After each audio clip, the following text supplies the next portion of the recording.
Jack. Hi, how are you? How's the Arnie chair feel? Yeah, stop calling it the Arnie chair. I've been outside listening to 20 minutes of you talking about how yesterday was the best interview you've ever had and he was the best guest that you've ever had on the show.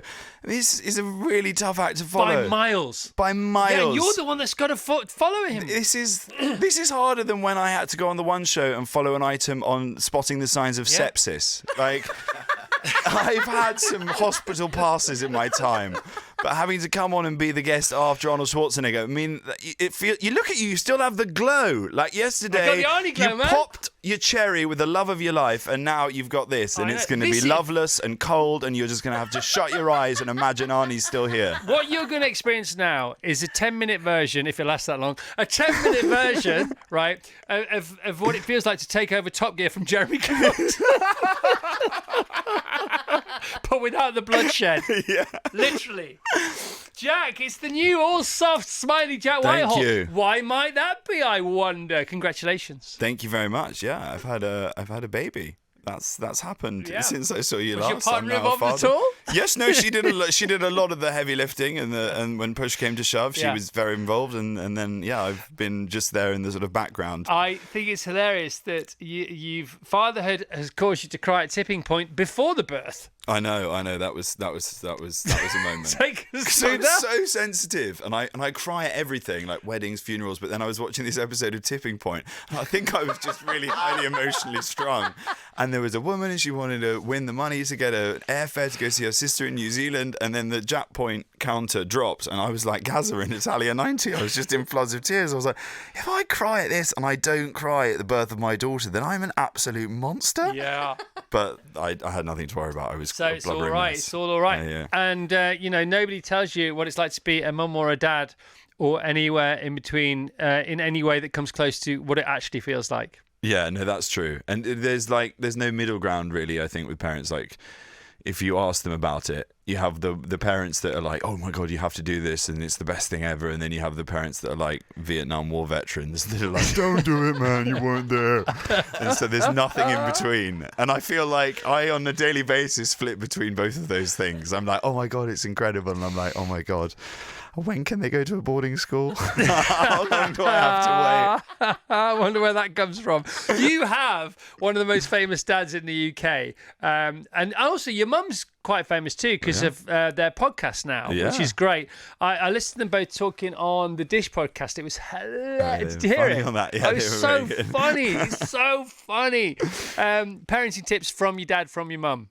My mum, it was amazing, and she is amazing. She was a doula, so she knows loads about this kind of stuff, and she's been very like hands-on and is very helpful and has so much advice on every like detail of being a parent. Like she knows about like all of the breastfeeding stuff and breast pumps and pads and nipple shields and all of that gubbins. Like she's very clued up. My dad is a little bit more hands-off and. His main piece of advice was just telling me not to stand at the business end of things when the delivery was happening. I was like, it's fine, it's coming out the sunroof. It's, not even a discussion that we have to have. And he wanted to have a discussion at length about what his experience was like when I arrived, coming out of my mother with the full jazz hands, as he said. Oh, my goodness me. No, let's just leave that. No, Hopefully they didn't talk about that on the Dish podcast. And, of course, this has happened in the middle of a tour. I know. So how has it affected the set? How was the set beforehand? I know that you say you're getting older, you're hurtling towards midlife. You're 35. I mean, the only thing I would say about any of this is as you get older, the one thing you don't want to say out loud is, well, obviously I'm getting older now. Not because you're not chronologically getting older, just because people who are a bit older than you thinking, you have no idea. People who are a lot older than you thinking, you really have no idea. I say on the radio, I say, I'm in my 50s now, I'm getting old. People going, hang on a minute, my favourite band's AC/DC and I'm 74.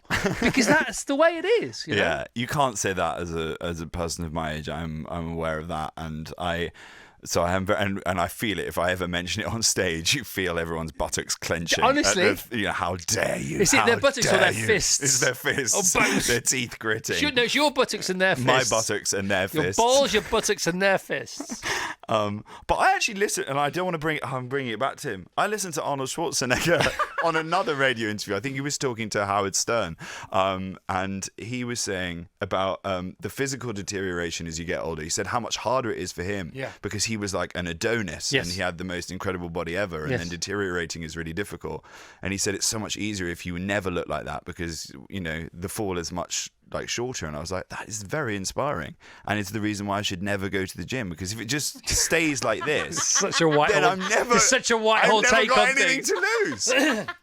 Yeah, you said the deteriorating gets harder, but I thought you said decorating.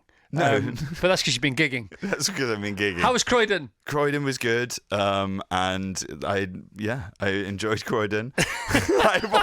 What can you say about Croydon? It's the third time I've been to Croydon on this tour. Yeah, is it really? Yeah, it's wonderful. I just can't get enough of Croydon. So I know that the set has changed. I don't know if it's a softer set or not. I don't know. I suspect it probably is. Whatever that means. This is me crying in the middle of routines now. Do you talk about crying? I talk a little bit about crying. I talk a little bit about the baby. I get a little bit more emotional when I'm on the stage now. Do you find the audience has changed at all? Yeah, I think they're growing up with me. I think I got a lot of audience members that were probably, Same younger journey. and students when I first started, and now they're maybe at a similar period of their lives, which is quite nice because which is they can handy relate to it. and also. I suppose more easy to connect with, vice versa. Definitely. Do you find the demographic changing? The question was a bit clumsy because I didn't mean are they changing as characters. Do you see maybe more women come in because you're heading towards fatherhood? You're talking about relationships more. Do you have more of a different demographic as well as a different type of audience? Yeah, I think so. I definitely have a few more family. Like a more family crowd, I think, than I used to. And then also the other weird thing is because I do all this stuff with my dad, there's definitely like a smaller section of the audience that is maybe a little bit more of the, how can I put this delicately? Senior? The sketches wearing community, I would describe them as like, some more like fans of his that maybe, listen to the Dish podcast and then want to come along and curious to see what their son is all about. And so there's definitely that kind of audience as well. In your mind, is funny always funny? Or because, I mean, you are really edgy, you're really unpredictable, you're quite dangerous, which I love. You're even dangerous on this show, and this show is pretty sort of fearless as far as that's concerned. But do you find that this comedy, because it's going to be softer, it's going to be more sensitive, it's going to be more human, if you like, and it's going to be of spirit and more spiritual as well. Will it just be? Is it landing as funny? Is it? Well, actually, weirdly, the thing that's been really hard is to embrace that and to accept that there are going to be some routines, where it's not going to be like a punchline every 30 seconds, and I find that really difficult because when I'm on stage, I'm just like, oh, I need a laugh. I'm so uncomfortable in any moment of silence or any like contemplative like thought or trying to speak from my heart in any way. So that's the bit that I really struggle with, and I love when I force myself to do it, and I think the audience appreciate it as well. Because I think you want that balance when you go and see a comedian on stage. You want to know a little bit about them, and you don't necessarily just want joke. So that's been a bit of a journey to sort of get there. Well, to be honest, I don't think. I mean, you need to be funny because they've gone for. I suppose they've gone out for a few laughs, but they're not counting the jokes. Yeah. They just want to be with you because they love Jack Whitehall's story and they love your journey, and they've been with you. Newer fans maybe not so long, but probably for a long time, and they just want to see they literally want to see what you're up to. I suppose. I mean, is there an argument for you don't have to make them laugh at all? Just spend 90 minutes with them, waxing lyrical. But having done the heavy lifting of the writing, there is a rationale behind that. Yeah, and there's definitely moments when you're like working on routines, and you're if you're talking about something that's a little bit more personal, and you're doing it for the first time, and it goes quiet, and then you realise you've just turned it into therapy, and you haven't worked out like where the laughs are and how you can like give it enough levity for it to feel like a stand-up routine. And you definitely have to go through that process as well of doing these gigs where you're doing like 20 minutes and you're like, there was definitely not enough jokes in that. That was not like comedy per se. That was more just like someone working through their emotions on stage. No, that but probably should have paid someone to do it for an hour in a. Maybe the title "Settle Down" it's all part of the same narrative, isn't it? Yeah. I'm making it sound like a really like unfunny show. No, I don't. I wouldn't go and see this. I think you're. No, I think you're wrong. We've had a text from Denise in Bring Croydon who Arnie said back. actually it was really funny, and I like the sentimental moments where Jack talks But from I his think heart. those But it's good that he people- has jokes as well. You know, P.S. The Arnold Schwarzenegger interview was great and much better than this. off the chain, definitely more clippable, to be honest.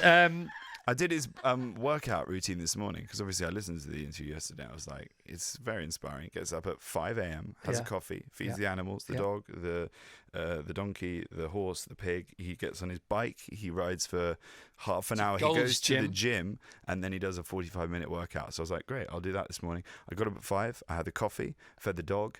It took me so long to find a pig, a donkey, and a horse in Notting Hill that I only had 5 minutes left in the gym. But I was very inspired. There's a joke for you. See? There is a joke. That's a good joke, by the way. Clip that up. The point about We'll it be all talking is, about that in a week's time. the point about you saying, well, you know, it is a really funny show. You've got to understand it is funny. Is that all those people have already bought tickets? Yeah. It's this other message. Honestly, it's this Yeah, other rainbow or moonbow you want to get out there. Yeah. Because I know you really, not really well. I know you quite yeah, well. very well. You know, and I know you know, there's this huge warm side to you that I'm very attracted to. Yeah. And I love that side of you. Oh, thank you. And I just want more and more people to see it. Thank you. And do you know what? Actually, I think doing that show with my dad was the first time that I'd ever really put that on screen. And I found that really interesting, that whenever we did that show with my dad, there was always, you know, people that come up and be like, oh, I love that, you know, scene where you got slapped by the woman in Thailand, or the funny bit with the doll. But the bit that really, like, you know, moved me was when people would come up and say, oh, I love the bit where you opened up to your dad and you had that conversation with him, and I found that really moving. Yeah. And I have a, you know, relationship with my dad where I don't talk to him as much as I should, and you know, having those kind of takeaways from a show and something that you've made, I found like really rewarding, and I was like, oh, I'd like to do more of that in my work. So I think now I'm trying to sort of transpose a bit of that to my stand-up as well. Well, you know, by the time most people realised their dad was right, they had a son who thought they were wrong. Yeah. That's where you are, isn't it? Yeah, definitely. The beginning on, well, a daughter in your case. Yeah. The beginning on that journey. I'm just so pleased for you. Thank you very much. Seriously, I'm just honestly, I'm really full of love for you, and you know, I'm tearing up. I don't know why I'm tearing up. Just because I think you've struck gold. You know, where does your drive come from to before pre-parenthood? Yeah. From, you know, obviously your dad and yourself have your own unique relationship, as every child does with every parent, be it good or bad or anywhere in between.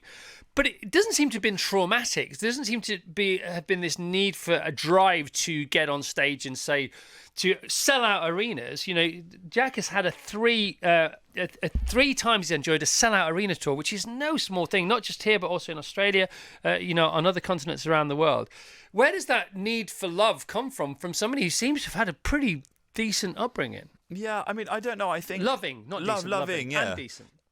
I mean, I definitely think like the stand-up thing was partly to sort of impress my dad, because he was a very hard person to sort of, you know, get the attention of, and to make laugh, and to, you know, to just impress, because I think he'd been around a lot of impressive people, and he was just a very tough crowd. And so, you know, definitely part of my drive to want to go and do stand-up and to try and, you know, be successful in what I do was to, you know, get his attention, and he's still like the hardest person to impress in the room, and I always feel like the biggest glow when, you know, I've made him proud. And so that's definitely like, you know, I think part of my drive. And yeah, I don't know, we have this weird relationship, because I think sometimes like on screen we give off the sense that it's like, I don't know, combative, and I complain about being sent off to boarding school all the time, and I'm always making jokes about him on stage. But yeah, there is like underlying like a great warmth in the connection between us, and mum as well. Mum's sorted. The mum thing was always all right. That was fine. You always used to make her laugh. She wasn't the sort of no heavy lifting required over there. She's always been very, very supportive. To you and your dad. To me and my dad. Yeah. I didn't realise she was so much younger than your dad until I heard the Dish podcast. Yeah, it's amazing, isn't it? Yes, he often reminds everyone that he always says, "I took a younger wife." He's like, let's not use that word. But there's a 20-year age gap between them. And he's all right with food. He's not bothered about food. He's quite passive with food. Yeah. He's like I think he would happily have like a war diet if he could, and just eat spam for the rest of his life. And your mum is an amazing cook. An amazing cook. Yeah, she's like loves food, and so I grew up in this household of like complete contradictions. And isn't it bizarre that your fame has led to their fame? It's quite the Nepo parents. Yeah, that's what I call them. Yeah, and their podcast. I've only heard a couple of episodes, but it is.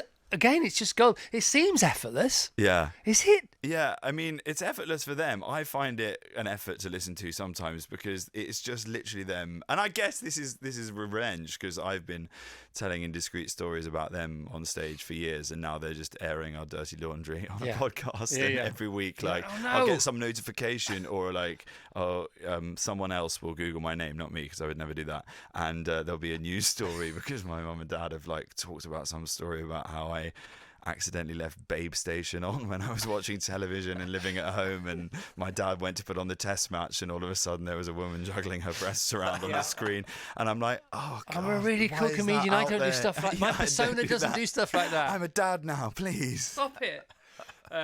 Jack, anything you'd like to get out there? JackWhitehall.com. In the middle of a tour, added dates. 13 added dates. Yeah. Wembley in December. Will presumably you come to because Wembley? It's going very well. I'd love to come to Wembley. Please come to Wembley, and then we can have a merry Christmas drink after the show. It will be Naughty Santa can visit again. Naughty Santa, yes. Should we get Naughty Santa? Naughty Santa can come up on stage. Yeah. Should we write to him, you and I together? Yeah. Shall we do that? Yeah. Tell him all of the bad things. Yeah, we've all done the this bad year. things. See, because he rewards the naughty you are. This Naughty Santa. That Naughty Santa. You cooking a massive dinner again for your I will mates? be cooking a dinner again. I hope that you crash my Christmas dinner. That was amazing. Well, I only crashed because I'm never invited. You could invite me, then I couldn't crash. I invited you on the show, and then you actually turned up. It was amazing. But you still remember it's crashing. No, joyous which is crashing. in fact crushing. Crushing. Happy Bring Arnold this time. Jack, great to see you, man. Yeah, so nice to see you. Thank you very much. Right, the tour continues this Sunday at Torquay's Princess Theatre until Thursday, the 21st of December. In between now and then, there is a Croydon residency of 17 back-to-back nights. It's a bit like U2 at Las Vegas, but just different. Is that right? Why don't you do a year in Croydon? A year in Croydon, yeah. And there's a film, there's a book. A year in Croydon. Yeah, maybe you get let out after 9 months for good behaviour or bad behaviour or something like that. That'd be good, wouldn't it? Yeah. God bless the Fairfield Halls. God bless the Fairfield Halls. All right, look at all these sold out dates. So they're sold out or crossed out. Maybe they've just cancelled. I think they've just been done, those ones. Yeah, those are the ones that have been completed. Right. But we still have to the new ones are in blue. Colchester in November. 2 nights there. 2 nights in High Wycombe around the corner from where we are. Could come there, I suppose. Yeah. December, London, Brentwood, Swansea, Wembley. And all good, man. All good in the hood. I hope I've inspired some people. Yeah, do you think? I don't think there's much to clip up there. There's not much to clip up there. How do we finish that? We'll finish with Arnie in a second. I get up in the morning, I feed the animals, and I have 3 dogs. I have the 2 miniature, 1 miniature pony and 1 miniature donkey, and then I have a pig. So I feed the animals. Then I get on a bike. I ride down to the gym. I work out for 45 minutes. I ride back.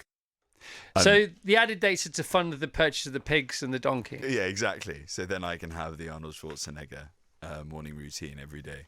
Okay. Did you get Arnold doing get your tickets to Jack Whitehall? Yes, but we've lost it. Oh, what? Al in Piddington says, please, this is a text This for is you. an actual text. Yeah. This is genuine text. Yeah. Hi, Chris. Please, before Jack leaves the show today on the air, please can you get him to say, I'll be Jack. Thank you, Al. I'll be Jack. Great.